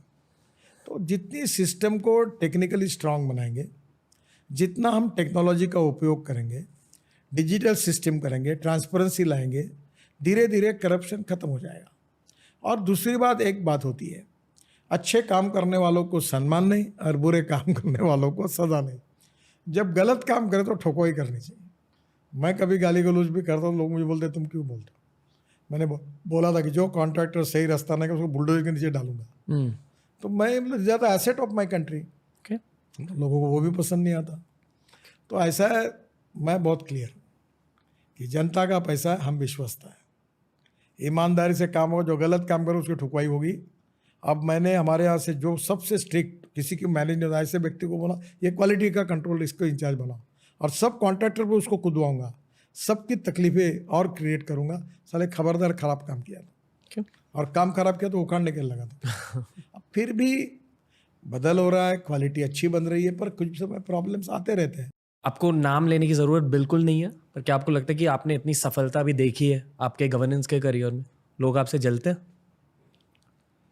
मैं देखते ही नहीं किसी के पास, तो मैं क्यों समझू कौन जलता है कौन नहीं जलता। वो ट्रक के पीछे लिखता है ना, लिखा रहता है ना, वो क्या लिखता है, जलने वाले जला करे किस्मत हमारे साथ है, और कुछ तो भी लिखते, जलने वाले का दिल काला, कुछ तो भी लिखते हैं, बुरी नज़र वाले, क्या बुरी नज़र वाले, बुरी नज़र वाले तेरा मुंह काला। बस बोलते हो, चलते रहो, जो अच्छा कहे उसका भी भला, बुरा कहे उसका भी कहे। ओके, चलते रहो, अपना घरदार परिवार देखो, आनंद से रहो, और उसके बाद जो मिला वो गाँव, गरीब, मजदूर, किसान, समाज के लिए, देश के लिए जो कर सकते करो। जिसका जन्म हुआ है उसका मृत्यु अटल है। जी, मुझे भी पता है कि एक दिन मुझे भी जाना है, समय कम है, वनडे क्रिकेट जैसा जितना कुछ कर सकता हूँ उतना करके जाऊँगा, ताकि लोगों के जीवन में कहीं तो भी सस्टेनेबल डेवलपमेंट से उनके जीवन में अगर मैं आनंद कर सकूँ जी, तो मेरा मकसद सॉल्व होगा। इसीलिए मैंने कहा कि politics is a instrument of socio economic reform. I am one of the small person small person who is doing as his level best, जो कुछ करने की कोशिश कर रहा हूँ। मेरे जैसे हजारों लोग करेंगे तो अच्छाई का महासागर बन जाएगा, उसमें बूंद डालने का काम मुझे, मैं कर रहा हूँ, करते रहूँगा। क्या चाहिए आपको जीवन से सर? कुछ नहीं चाहिए। मैं आप एंड पॉइंट के बारे में सोचते हो, आपने अभी जो आपने कहा एंड पॉइंट। देखिए, एक ही बात को मेरी कुछ चिंता थी। जी, मैंने उद्योग व्यवसाय में, शुगर फैक्ट्री, लॉस मेकिंग बहुत खोले, कर्जा बहुत रहा, अभी भी है। वो एक बार कर्जा बैंकों का चुक जाए, इसका केवल मेरे ऊपर टेंशन रहता है, बाकी मेरे ऊपर किसी बात का कभी नहीं रहता। आपका एक पुराना क्लिप देखा था मैंने, पहले, बहुत पहले, जहाँ आपने कहा था कि कोई भी पॉलिटिशियन खुश नहीं है या ऐसे कुछ। नहीं, मैंने ऐसा कहा था, जो राजस्थान के विधानमंडल जी में, जी जी, कि जो एमएलए बनता है वो इसलिए दुखी होता है कि उसको मंत्री नहीं बनाया, जो मंत्री होता है वो इसलिए दुखी होता है कि उसको अच्छा डिपार्टमेंट नहीं मिला, और जिसको अच्छा डिपार्टमेंट मिला वो इसलिए खुश नहीं होता कि उसको लगता है मैं मुख्यमंत्री नहीं बना। मुख्यमंत्री जो बनता है वो सोचता है कि कब दिल्ली वाले रखेंगे या निकाल देंगे, इसलिए वो दुखी होता है। तो मैंने उनको कहा कि सोचो मत, काम करते रहो, अच्छा काम करते रहो, जो होगा, गीता सर में लिखा है ना, जो होगा है, होने वाला है वो होगा। खाली हाथ आए थे, खाली हाथ जाना है, जितना समय मिलता है उसमें काम करो, खुशी से, मस्ती से, आनंद से रहो और चलते रहो। ओके ये बात मैंने कही थी। ओके सर, दिल्ली का एक मशहूर डायलॉग है कि तू जानता नहीं मेरा बाप कौन है। पर उनके बाप भी basically at the most politicians को जानेंगे, तो आप थोड़ा से फ्रस्ट्रेट हो जाते हो कि इतने सारे लोग कॉल करते हैं आपको ऐसे छोटे मोटे काम के लिए? मैं साफ बोलता हूँ, ये नहीं होता। पर लोग पूछते हैं ऐसे। मेरे घर में सब प्रकार के लोग आते हैं, एक को भी रोकता नहीं। अटल बिहारी वाजपेयी जी ने मुझे बताया था, ये नीति याद रखो, कितने भी तुमको महत्वपूर्ण काम होगा, कितने भी तुम जल्दी में हो, घर में आए हुए लोगों से एक आध मिनट तो भी बात कर लो सबसे, फिर निकलो। Okay. मैं कभी कभी लेट जाता हूँ कार्यक्रम में, लेट मास्टर करके मेरा नाम होता है, पर मैं आए हुए लोगों का प्रेम से, सम्मान से उनको डील करता हूँ। संभव हुआ तो चाय के लिए पूछता हूँ, कभी नाश्ते के लिए पूछता हूँ, उनसे अच्छे प्रेम के संबंध रखता हूँ और लोगों को मैं अपने परिवार की ही ऐसा समझ के चलता हूँ। यही मेरी स्ट्रेंथ है, यही मेरी ताकत है और इसी के कारण लोगों का प्रेम मुझे मिला, यही मेरी पूंजी है और यही मेरी प्रॉपर्टी है। एक आखिरी सवाल है, लोग आपके बारे में क्या नहीं जानते ये बताइए। बहुत सारी चीजें जानते हैं आपके बारे में। अरे जो आदमी लोगों को कंसर्न ही नहीं करता, अब मैं बोलना नहीं चाहिए आपके, मैं बोला तेल लगाने की मेरा वर्ड होता है जेएनयू में गया तेल लगाने गया, जाओ अपना सोचो। मैंने बताया ना आपको, बहुत सी चीज़ें मेरे लायक, फुटपाथ पे खाता हूँ, अब Z+ में हूँ, पुलिस वाले मुझे छोड़ते नहीं, बंदूक लेके वहाँ आ जाते हैं, मेरे को बड़ा अस्वस्थ होता है, उनको भगा नहीं सकता। तो मैं फिर भी I am enjoying my life with my own ways और मुझे अपने जैसा जीवन जीना है, जीता रहूँगा। जिसने अच्छा कहा उसका भी भला, जिसने बुरा कहा उसका भी भला, मुझे चलना है, चलते रहूँगा, जब तक जान है तब तक करता रहूँगा। भगवान मेरे हाथ से कर ले, जो अच्छा होगा वो आप सबके शुभकामनाओं के कारण, सहयोग के कारण हुआ, अगर कुछ गलत हुआ तो मेरे कारण हुआ। चलते रहो। ओके, एक आखिरी सवाल पूछ लूँ, मेरा खुद का सवाल है, लास्ट सवाल, ठीक है? मेरे जैसे लोग जो देश के बिजनेसमैन हैं या यंग मीडिया प्रोफेशनल्स हैं, उनके लिए कुछ एडवाइस है sir? Honesty, credibility and goodwill is the biggest capital of 21st century. ईमानदारी के साथ, ऑनेस्टी के साथ अपनी क्रेडिबिलिटी को, गुडविल को कमाओ और टेक्नोलॉजी एंड फाइनेंशियल रिसोर्सेज से ज़्यादा तुम्हारी क्रेडिबिलिटी, तुम्हारी ईमानदारी और तुम्हारी ऑनेस्टी, तुम्हारी ट्रांसपेरेंसी ज़्यादा महत्वपूर्ण है। अपने रेपुटेशन को संभाल के रखो, शॉर्टकट मत मारो, शॉर्टकट कट यू शॉर्ट, चलते रहो, एक बार नाम बन जाएगा, दुनिया झुकती है, झुकाने वाला चाहिए। Nitin Gadkari sir, thank you, बहुत टाइम दिया आपने हमें, बहुत ग्रेटफुल हूँ। एंड में मैं बस ये कहना चाहूँगा कि आपके पीछे एक छत्रपति शिवाजी महाराज का स्टैचू है और शिवाजी महाराज मेरा दैवत है। जी सर। आपको मराठी में कहता हूँ, यशवंत, कीर्तिवंत, वरदवंत, सामर्थ्यवंत, जाणता राजा, निश्चयाचा महामेरू, बहुत जनासे आधारू, अखंड स्थितीचा निदारू, श्रीमंत योगी। बचपन से बाबा साहेब पुरंदरे, शिवाजी सुनते सुनते मेरा बचपन चला गया। मेरे जीवन में मेरी माँ और पिता, उनसे भी ज़्यादा मेरे मन में अगर सम्मान किसी के प्रति है तो छत्रपति शिवाजी महाराज के प्रति है। उनका जीवन, उनका आदर्श, उनका शासक, उनका जैसा पिता, उनके जैसा पुत्र, सब बातों में एब्सोल्यूट थे, आदर्श थे। उनकी तुलना में हम बिल्कुल ही कहीं नहीं है। जीवन में उनके तरफ देखकर उनका अनुकरण करने की कोशिश करते रहते हैं। मुझे लगता है शिवाजी महाराज को अपना आइकॉन मानकर सब युवा पीढ़ी जाएगी तो निश्चित रूप से देश, समाज, सब कुछ बदल जाएगा। पर सर कुछ कुछ मराठा वॉरियर्स में उनकी एक छोटी सी झलक दिख जाती है, आप में उनकी छोटी सी झलक डेफिनेटली दिख जाती है, एटलीस्ट उनके जो सोच विचार थे, जो भी चीज़ें आपने कही है आज के पॉडकास्ट पर। मैं तो बोल ही रहा हूँ जी कि मैं एक बहुत ही लो कॉस्ट रॉ मटेरियल हूँ। मुझे कुछ बोलना ही नहीं मेरे बारे में, और जो कुछ अच्छा है जी, that is because of RSS, Vidyarthi परिषद, भारतीय जनता पार्टी और छत्रपति शिवाजी महाराज, इन्होंने हमको सिखाया। महात्मा ज्योतिबा फुले, बाबा साहेब अम्बेडकर, राजर्षि शाहू महाराज, इन्होंने सोशो इकोनॉमिक थिंकिंग दिया। डॉक्टर राम मनोहर लोहिया समाजवादी विचार के थे, पर उनके साथ मुझे कुछ गरीबों के लिए काम करने की प्रेरणा मिली। जॉर्ज फर्नांडिस, अटल बिहारी वाजपेयी सिखा। देखो आपको एक बात बताता हूँ आखिरी में, इसके बाद आप सवाल मत पूछना। नहीं पूछूंगा। मैं मेरे जीवन की एक बहुत अच्छी बात बताता हूँ। Sure. जिनको मैं अपने दिल में बहुत बड़ा समझ रहा था, उनके नज़दीक जाने के बाद जब मैंने उनका अनुभव लिया, जब उनके साथ रहा, जब मैंने उनका मूल्यांकन किया, तब मुझे पता चला कि मैं इनको जितना बड़ा समझ रहा हूँ इतने बड़े नहीं हैं। और जिनको जीवन में मैं बहुत छोटा समझ रहा था, अनपढ़ थे, अशिक्षित थे, कोई उनकी प्रतिष्ठा नहीं थी, मान सम्मान नहीं था, पर उनके नज़दीक जाने का उनके ऐसे कुछ गुण मुझे देखने के लिए मिले कि मुझे समझ में आया कि ये इनको मैं जितना छोटा समझता था वो छोटे नहीं, बहुत बड़े हैं। गुणवत्ता के ऊपर, अच्छाई के ऊपर किसी का पेटेंट नहीं है, और ये बड़े लोगों से ही सीखने को मिलता है, ऐसा नहीं है। समाज में आज भी जो पिछड़े हुए हैं, आखिरी पायदान पर खड़े हैं, उनमें भी अच्छे गुण हैं। जहाँ जहाँ अच्छे गुण दिखेंगे वो आत्मसात करने की कोशिश करो, और जो जो बुरे गुण है ऐसा आपको महसूस होता है उसको छोड़ने की कोशिश करो। इसी से आपका व्यक्तित्व अच्छा होगा। महाराष्ट्र की शान नितिन गडकरी साहब, थैंक यू सर। इस कॉन्वर्सेशन के लिए भी थैंक यू, और जो भी आप देश के लिए कर रहे हो थैंक यू। बहुत सारे लोग आपका बहुत ज़्यादा सम्मान करते हैं। On behalf of the nation's youth I salute you sir. Thank you कि आप जो भी देश के लिए कर रहे हो लोग नोटिस कर रहे हैं। इंटरनेट जनरेशन अलग है, हम सब कुछ देखते हैं सर, और हम इन बिटवीन द लाइन्स भी रीड करते हैं। आप एक परफॉर्मर हो, एंड हम बहुत प्राउड है कि आप जैसे लोग हमारे कैबिनेट में बैठे। धन्यवाद सर। नमस्ते। नमस्कार। तो दोस्तों ये था आज का एपिसोड। दिल की कुछ बातें मैं आपके साथ शेयर करना चाहूँगा। मीडिया वर्ल्ड में ओल्ड वर्ल्ड मीडिया और न्यू वर्ल्ड मीडिया, जिसकी बात हुई थी आज के कॉन्वर्सेशन में। ओल्ड वर्ल्ड मीडिया पॉलिटिक्स को आपके सामने ना एक झगड़े की तरह पेश करता है, Congress versus BJP versus AAP, triple threat match. New world media, जिसका हिस्सा मैं हूं, आई होप कि भविष्य पर ज्यादा फोकस करे, आई होप कि गवर्नेंस एडमिनिस्ट्रेशन पर ज्यादा फोकस करे। ये मेरी पूरी कोशिश रहती है। ऑनेस्टली एक बात अगर मैं कहूं तो ओल्ड वर्ल्ड मीडिया में से बहुत सारे लोग हैं जिन्हें बुरा लगता है कि एक 30 साल के बच्चे को ऐसे पॉलिटिशियन से बात करने का मौका मिल रहा है।